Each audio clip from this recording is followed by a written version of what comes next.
ખેડાના નડિયાદમાં મનપાની કાર્યવાહી હાથ ધરવામાં આવી છે, જેમાં પોલીસ મથક સામેની 13 દુકાનો તોડવાની કામગીરી શરૂ કરી છે। તમામ દુકાનોને અગાઉથી જ નોટિસો અપાઈ હતી। મહાનગરપાલિકાના ડેપ્યુટી કમિશનર સહિત અધિકારીઓ જેસીબી લઈને પહોંચ્યા હતા અને વિસ્તારોમાં પણ કાચા દબાણો દૂર કરવા માટેની નોટિસો આપવામાં આવી હતી। નડિયાદથી જ આ અંગે વધુ વિગતો સામે આવી છે, જેમાં ખેડાના નડિયાદમાં મનપાની કાર્યવાહી હાથ ધરવામાં આવી છે।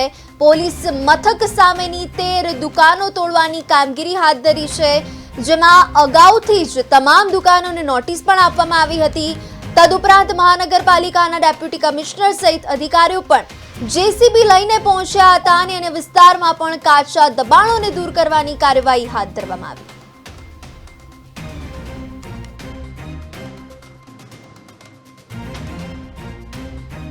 ને અમારી જે મોબાઈલની દુકાન હતી, આપણે 2013 થી ઓછામાં ઓછી 12 વર્ષની અમારી દુકાન હતી। અહીંયા આગળ ભાડુઆત રહેતા હતા અમે, પણ અત્યારે તૂટી જાય ને કાલે દિવસે 4 વાગે અમને જણાવેલું કે દુકાને કાલે 10 વાગે સુધી ખાલી કરી નાખી, એટલે આપણે રાત્રે આખી રાત માંથી 4 વાગે સુધી અમારી દુકાન અમે ખાલી કરી નાખી હતી।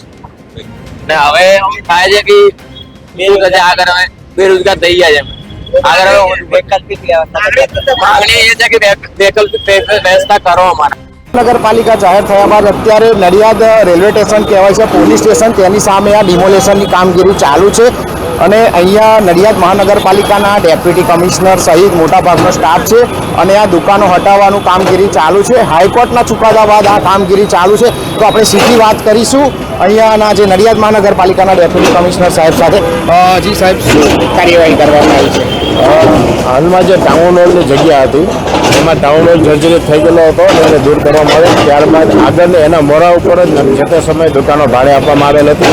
એ ભાડાની મુદત પૂર્ણ થઈ ગયેલ હતી, જેથી રિન્યુ કરવા પાત્ર થતી ન હતી અને એ દુકાનોને ઇવેક્યુએશન એક્ટ ખાલી કરવાની પ્રક્રિયા કરવામાં આવેલ હતી અને એમાં પ્રાંત અધિકારીના હુકમને અન્વયે અત્યારના ખાલી કરવાની પ્રક્રિયા ચાલુ છે।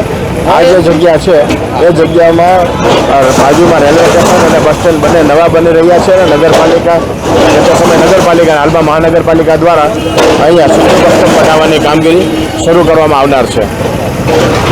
જી, તમે સાંભળ્યા કે હવે આ દુકાનો ડિમોલેશન કર્યા પછી શું કામગીરી કરવામાં આવશે? નવું બસ સ્ટેન્ડ બનાવવાની કામગીરી ચાલુ કરવામાં આવે છે। જી, પાટનગર નેટવર્ક ન્યૂઝ સાથે અમિત પારેખ।